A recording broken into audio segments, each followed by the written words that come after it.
설 이후에 특단의 정책이 나올 예정입니다. 물밑에서 지금 현재 정부에서 많이 논의가 되고 있는데 단기 임대사업자가 나오게 되면은 단기와 장기의 혜택 자체가 차이가 나게 되고 그 혜택의 차이가 뭘로 나오게 되냐면은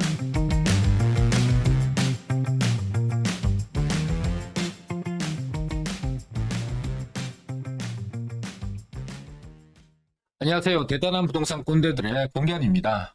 부동산 110 대책이 나온 지 얼마 되지 않았는데 정부가 발빠르게 후속 조치를 진행하고 있습니다. 가장 중요한 정책 3가지에 대한 시행령이 입법 예고됐습니다. 그래서 입법 예고된 3가지의 시행령을 간단하고 명확하게 전해드리고요. 설 이후에 부동산에 대한 특단의 정책이 나올 예정이라고 합니다. 어떤 분들이 가장 큰 혜택을 받게 될 것이고 이 정책이 나왔을 때 가장 주목해야 될 지역과 물건은 어떤 것인지를 같이 얘기 나눠볼 건데요. 영상을 제작하는데 이 구독과 좋아요는 큰 힘이 됩니다. 자, 본격적으로 시작해 보도록 하겠습니다. 향후에 부동산에서 가장 큰 심각한 문제를 야기할 것이 주택 공급 부족입니다. 그래서 이 주택 공급 확대 방안에 대한 이 시행령이 가장 먼저 입법 예고가 됐는데 이 재개발이 출발하기 위해서는 가장 먼저 충족해야 될 것이 이 노후도입니다. 그래서 60%로 낮추고 촉진지구나 또는 소규모 주택 관리 지역 같은 경우는 최대 50%까지 노후도를 크게 완화를 하게 되면은 열악해져 있음에도 불구하고 노후도 요건을 충족하지 못했던 곳들이 재개발을 추진할 수 있는 상황으로 확실하게 변하게 됐다. 그동안에는 노후도 요건을 충족하고 있는 지역 이외에 요건을 충족하지 못하는 지역을 약 10% 정도만 편입을 할 수가 있었는데 이거를 20% 정도로 편입을 확대했다라는 얘기는 주변에 인접해 있는 미부합 지역들 그 면적을 한 20%까지 포함하게 되면 사업 면적이 넓어지고 수익 구조가 훨씬 더 좀 개선되는 그런 효과가 나오기 때문에 주민들의 부담도 줄고 사업도 빠르게 진행될 수 있다라고 보시면 될 것 같습니다. 자, 그리고 소규모 주택 관리 지역 내에 도로의 폭이 4m 이상인 경우에는 같이 개발을 할 수 없었던 거예요. 그림에서 보면은 블록 단위로 가로주택이 진행될 수 있는데 이렇게 도로 폭이 좁은 데는 같이 개발을 할 수 있거든요. 그런데 4m 이상의 도로가 접해 있게 되면은 그 주변에 있는 블록을 같이 포함해서 재개발을 할 수가 없었던 거예요. 이 소규모 재개발의 가장 큰 단점은 가장 규모가 작은 재개발이다 보니까 고비용 저수익 구조가 나와서 사업이 진행되기가 조금은 어려운 부분이 없잖아 있다라는 거고 이 제한 자체가 없어졌다 하더라도 대지 면적 자체가 작게 되면은 충분히 높은 건물을 지을 수가 없는 게 가장 큰 단점이었거든요. 그런데 4m 이상 도로를 끼고 있더라도 통과하더라도 가로주택이 추진할 수 있다라는 얘기는 6m 정도 또는 8m 도로에 골목 도로를 끼고 있더라도 이 전체를 한데 묶어서 재개발을 할 수 있게 되면은 소규모 재개발이라도 사업성이 제고가 되고 또 주민의 동의도가 빨리 나오고 추가 부담도 적게 들게 되기 때문에 사업을 촉진시키고 공급을 확대하는데 속도감 있게 진행할 수 있다라는 장점을 갖고 있게 되는 겁니다. 가장 작은 단위의 소규모 재개발의 획기적인 변화라고 할 수가 있습니다. 자, 3번, 4번, 5번은 모두 다 도시형 생활주택에 대한 완화 조치입니다. 이 방 제한을 폐지한다라는 얘기는 도시형 생활주택이 만들어질 때 크든 작든 간에 방 개수가 굉장히 제한되어 있다 보니까 가족 단위 수요가 거주할 수 있는 양질의 주택을 원하게 되는데 이 방 개수 제한이 있다 보니까 원룸 또는 1.5룸, 투룸 정도까지밖에는 공급이 시장에 되지 않았던 거예요. 그런데 지금 현재 많은 재개발이 진행되게 되면 이주 수요도 나올 거고 자금적인 여건 때문에 아파트는 갈 수 없지만 가족 단위 수요가 머무를 수 있는 그런 양질의 주택이 필요한데 이렇게 방개수 제한을 하다 보니까 시장에 공급이 되지 않았던 거예요. 그래서 이 방개수 제한을 폐지하게 되면은 획기적인 변화가 만들어질 수 있다라고 보시면 되고요. 네 번째로는 주차장 기준 완화인데 주차장이라는 게 이 건물을 짓는 방의 세대수를 제한할 수가 있어요. 같은 면적의 땅에 주차장을 확보해야 되는 면적들이 정해져 있다면은 세대수가 예를 들면 20세대 정도밖에 공급이 안 되는데 똑같은 면적에 이렇게 공유 주차장을 한 개를 설치하게 되면 일반 주차장 3.5개가 설치된 걸로 간주를 하게 되면은 20세대밖에 못 짓는 땅에 30세대 정도의 집을 지을 수 있기 때문에 더 많은 주택을 같은 면적에 공급할 수 있다라고 볼 수가 있습니다.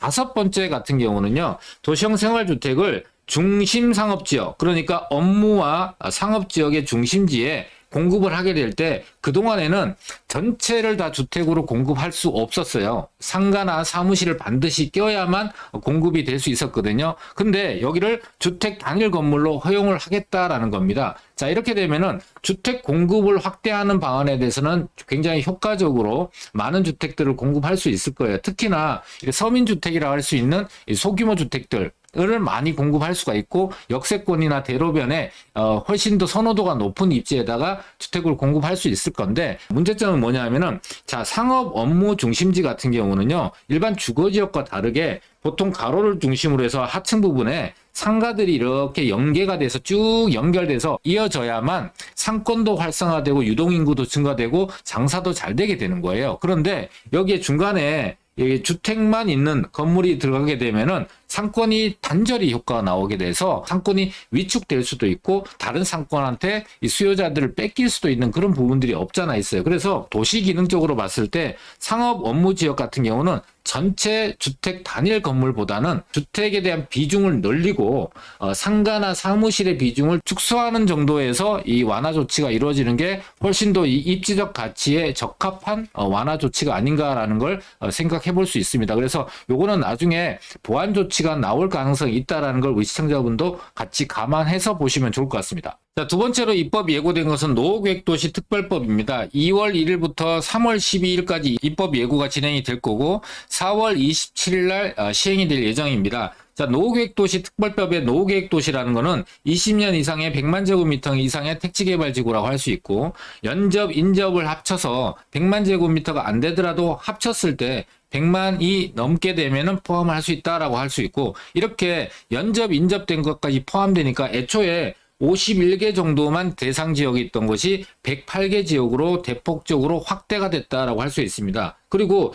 지정 요건 같은 경우는요, 25m 이상의 도로에 구역으로 나눠서 1단의 토지들을 한 개 블록으로 나눠서 통합 개발이 되는 걸 원칙으로 하고 있고, 또 고밀 복합 개발이 될 수 있는 게 일반적으로 역세권 하게 되면은 250m 또는 확대하더라도 350m 이내에 고밀 복합 개발이 진행되는데, 이 노후계획도시 특별법에 적용을 받는 이 고밀 개발이 되는 역세권은 500m 이내다라는 거고, 다른 일반 재개발이나 역세권 개발과 좀 차이점이 있고 오히려 완화 조치가 됐다라고 이해하시면 될 것 같고요. 또 이 선도 지역이 가장 먼저 진행이 될 거예요. 1기 신도시 5개 지역만 하더라도 30만 가구에 육박하는 곳이 재건축이 돼야 되기 때문에요. 이런 계획들이 한꺼번에 진행된다면 사회적 문제가 엄청나게 발생을 하게 될 거거든요. 그래서 순차적으로 재개발이 되는데, 이래 순차적으로 하게 되면 후순위로 밀릴수록 언제 재개발이 될지 모르는 상황이에요. 그래서 선도 지역이 된다라는 것 자체가 가장 빨리 재개발이 될 수 있는데, 이 선도 지역을 선정하는 기준은 주민의 참여도, 적극적으로 재개발을 동의하는 단지와 지역들이 가장 먼저 선도 지역에 선정이 될 수 있다는 걸 참조하시면 필요가 있고, 또 노후도와 불편도 그리고 주변의 확산 가능성까지를 고려해서 이 선도 지역을 선정하게 될 건데, 이 선도 지역은요 5월 달에 공개될 예정이라고 합니다. 불과 3개월 뒤에 공개될 예정이니까 이렇게 준비하고 계신 지역들은 참여도를 상당히 높여서 높은 점수를 받을 수 있도록 열심히 해야 될 필요가 있는 거죠. 그리고 이 용적률, 고밀 개발이 될 수 있는데 용적률을 어느 정도까지 줄 수 있냐? 법정 사안의 최대 150%까지 할 수 있다라고 합니다. 그래서 명확하게 어느 정도의 가이드라인이 만들어졌다는 거기 때문에 사람들의 불확실성을 좀 해소했다라고 할 수가 있고요. 또 이 조례로 정한 비율 이상의 공공 기여를 하게 되면은 안전진단 자체를 면제해 준다고 합니다. 그런데 공공기여가 10%에서 최대 40% 무려 70%까지 되는 경우도 있다 보니까, 이 너무나 과도한 이 공공기여가 오히려 개발의 속도를 늦춰서 개발이 진행되지 못하도록 하는 저해 요소로 작용할 수 있기 때문에, 이 부분들은 지자체장이 이제 여건에 따라서 고려를 하면서 진행할 수 있거든요. 그래서 10에서 40, 40에서 70 이 두 단계로 나눠지게 되는데, 아마도 지자체장은 1단계는 10% 그리고 2단계는 40% 정도로 적용이 될 가능성이 높다고 보고, 여기서 10%는 문제가 안 되는데 2단계 구간에 해당되는 높은 용적률을 받는 지역은 최저가 40%의 기부 체납을 해야 된다는 얘기예요. 확대되는 용적률에 기부 체납을 하게 되면 사실 남는 게 없어요. 그러니까 이거는 주민들의 반발이 굉장히 심하게 나타날 가능성이 상당히 높다. 그래서 이건 나중에 좀 더 완화될 가능성이 높다라는 부분을 좀 고려하실 필요가 있어요. 그래서 먼저 선도 지역에 가장 빠르게 된다고 해서 무조건 좋은 것이 아니라 공공기여 부분이 주민들의 반발이나 제한, 제의를 통해서 약간은 완화 조치가 이루어졌을 때 고밀개발에 선정되는 것이 오히려 더 유리할 수 있다. 그래서 가장 선두에서 총알바지가 되는 것보다는 좀 기다렸다가 어느 정도 보완 조치가 이루어진 다음에 출발하는 것이 오히려 더 좋을 수 있다. 왜냐하면 먼저 출발했다가 이것 때문에 주민 반발이나 주민들의 의견이 합의가 늦어지게 되면 오히려 더 늦어질 수 있거든요. 그런 부분을 같이 참조하시면 좋을 것 같습니다. 자, 세 번째로 입법이 예고된 것은 재건축 초과이익 환수법입니다. 이거는 작년에 완화 조치가 이루어졌거든요. 근데 기본적으로 이 재건축 초과이익 환수제는 여러 가지 이중과세에 대한 문제점도 있고 비실현 소득에 대해서 과세를 한다는 법 취지와는 굉장히 상반된 이런 문제점들이 있는 거기 때문에 기본적으로는 폐지돼야 된다는 게 제 입장인데 이번에는 완화 조치가 이루어졌습니다. 자, 완화 조치의 세 가지 포인트를 보게 되면은 20년 이상 보유하게 되면 최대 70%의 부담금을 완화해 준다라고 하고요. 그다음에 상속이나 혼인 또는 대체주택 재개발을 통해서 거주주택을 마련하는 거죠. 이주를 했을 때. 그리고 저가주택은 주택수에서 제외해 준다라는 부분. 60세 이상의 고령자는 처분 시까지 납부 자체를 유예해 준다. 이 세 가지가 포인트인데 그러면은 20년 이상 보유했을 때 기존에는 3천만 원 내는 사람이 이 500만 원으로 줄고요. 20년 이상 장기 보유하게 되면은 150만 원으로 줄어서 그 감면율이 무려 95%에 달하게 되고 초과 이익이 너무 큰 지역 있잖아요. 예를 들면 뭐 강남이나 용산이나 여의도나 이런 지역들은 금액 단위가 워낙 크다 보니까 퍼센트로 상승률이 높지 않아도 상승하는 금액 단위는 상당히 크거든요. 그래서 기존의 부담금이 2억 원 정도 나오는 지역이다라고 하면은 1억 4,500으로 주는데 20년 이상 보유를 하게 되면은 2억 원이 4,500만 원으로 한 4분의 1 토막 정도로 줄어들게 된다. 그래서 부담은 많이 줄어들게 되기는 하겠지만은 자체는 없어져야 돼요. 그래서 한 예로 가장 많이 초과이익 부담금을 내는 곳이 동부이천동에 있는 한강맨션이라고 할 수 있거든요. 한강맨션이 7억 7천만 원 정도의 초과이익 환수 부담금을 내야 되는데 마이너스 5천만 원 정도가 줄어들어서 7억 2천만 원 정도로 줄어든다라고 하는 부분은 최상급지를 중심으로 해서 이 재건축이 진행되는 곳은 이 초과이익 환수가 완화가 조치가 이루어지더라도 사실 언발의 오줌 누기처럼 재개발을 저해하는 걸림돌로 여전히 남아있게 되는 상황이 되거든요. 나중에라도 추가적으로 완화 또는 폐지가 되는 수순으로 갈 거라고 저는 예상을 할 수 있으니까 이 초과이익 환수제는 점차적으로 폐지가 될 가능성이 상당히 높은 그런 제도다라고 이해하시면 될 것 같습니다. 자, 지금까지는 입법 예고된 세 가지에 대해서 간략하게 정리를 해봤고요. 설 이후에 특단의 정책이 나올 예정입니다. 물밑에서 지금 현재 정부에서 많이 논의가 되고 있는데 110 대책이 획기적인 대책이라는 평가를 받고 있긴 하지만 그 대책에서 소외되고 있는 분도 굉장히 많고 또 그 사이사이에 빈팀도 많기 때문에 좀 조정과 보완이 좀 필요한 상황이거든요. 첫 번째로 나오게 될 이 특단의 정책은 이 주택 임대 사업자에 대한 정책입니다. 정부가 담당하고 있는 거는 10%에서 20%밖에 안 돼요. 외국에 비해서 현저하게 낮은 비중을 차지하고 있는 게 정부의 임대주택 공급 비중이거든요. 그에 비해서 우리나라는 거의 80% 육박하는 임대주택 공급을 민간이 대신하고 있으니까 혜택을 줘야 되는 건 당연하다고 생각이 됩니다. 게다가 임대사업자 등록을 하게 되면 세원 자체가 투명하게 공개가 되기 때문에 세원 확보의 측면에서도 정부의 이득이 되고 있는 거기 때문에 그리고 이번에 대책에서 단기 임대사업자가 나온다라고 했죠. 단기 임대사업자가 나오게 되면은 단기와 장기의 혜택 자체가 차이가 나게 되고 그 혜택의 차이가 뭘로 나오게 되냐면은 양도세 장기 보유 특별공제라는 걸로 나올 수밖에는 없다. 그래서 설 이후에 이것이 반드시 나오게 될 것이다 라고 볼 수 있고요. 두 번째로는요. 일반인들이 주택담보대출을 받을 때는 DSR을 적용받습니다. 그런데 일반 개인 사업자가 사업자 대출을 받을 때는 DSR 자체를 적용받지 않고요. 무려 LTV 80%까지 대출이 가능하거든요. 그런데 주택임대사업자도 사업자잖아요. 사업자인데 DSR 적용을 받게 되고 있습니다. 이거는 일반 사업자와 굉장히 형평성에서 문제가 있고요. 임대사업자가 DSR 적용받지 않게 되면은 더 많은 주택들을 안정적으로 시장에 공급되는 부분들이 없잖아 있어요. 자, 그럼 여기서 DSR 대출이 늘어나게 되면은 그 임대사업자의 자금 여력이 부족해져서 많은 피해가 발생할 수도 있지 않는가라는 거는 그 나름대로의 보완책을 만들 필요가 있는 거지, 일반 주택담보대출과 동일시 한다는 것 자체는 상대적으로 역차별을 받는 것이고요. 일반적인 개인 사업자들이 사업 자금으로 대출을 LTV 80%까지 받을 수 있는 거에 비해서 오히려 주택임대사업자는 반대로 역차별과 형평성에 문제가 있기 때문에 DSR이 적용되지 않는 부분이 반드시 나와야 되고, 지금 현재 물밑에서 논의가 되고 있는 걸로 감지가 되고 있습니다. 그리고 주택임대사업자 등록하는 기준 자체가 너무 낮다라는 이의 제기가 굉장히 많죠. 왜냐하면 지금 현재 1세대 1주택자 비과세 요건도 9억에서 12억 원으로 상향 조치를 했고요. 다주택자에 대한 종부세도 비과세 해주는 게 6억에서 9억으로 올라갔잖아요. 이거 왜 올라갔냐면은 인플레이션으로 인해서 부동산 가격이 전체적으로 상향하게 되면서 현실과 맞지 않기 때문에 이 기준 자체가 상향 조치가 된 겁니다. 그런데 주택임대사업자 같은 경우는 지방은 3억이고 수도권은 6억 이하인데 6억 이하는요 원룸 투룸까지밖에는 안 돼요. 서울 같은 경우에 3룸 같은 경우는 전부 다 6억이 넘습니다. 그러니까 가족 단위 수요가 거주할 수 있는 양질의 주택 자체가 임대 사업자를 통해서 시장의 공급 자체가 되지 않는 상황이 만들어지고 있는 거예요. 굉장히 열악한 주택, 좁은 주택에만 살아라, 이게 얘기가 되는 거잖아요. 그래서 이